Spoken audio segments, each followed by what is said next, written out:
I came to Oneonta, I changed my major a few times. I finally settled on Child and Family Studies because I loved what it stood for, the holistic view of the child, and all of the courses. You can apply everything you're learning in the real life, and they actually require you to do that for a lot of your courses. So it's really nice to learn something and be able to apply it. Well, I took a class about teens and at risk, and I took a class on poverty as well, and it was things that I would see all the time back home. I'm definitely a people person.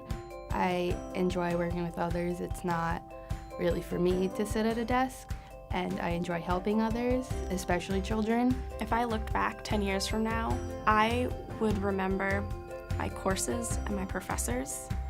A lot of my professors I have great relationships with, so I can go ask them questions about coursework or anything that's applicable to my field, and they're more than willing to help. The first class I took, I fell in love with the professors and my advisor, and from there on I knew that Child and Family Studies was the perfect fit for me. So now I can use the skills I learned in that major and carry them over to grad school. Child and Family Studies is more broad, you can do a lot of things. I personally want to be a guidance counselor or a therapist, but there are so many other professions that you can go into with Child and Family Studies. If I were to pick the type of job I wanted without going through the ropes and whatnot, would be to be a counselor for high school students, specifically in the Bronx, because in the Bronx those kids have a lot of risk factors and whatnot. And I would just be a counselor they could come to and talk to about their issues or how they feel and whatnot.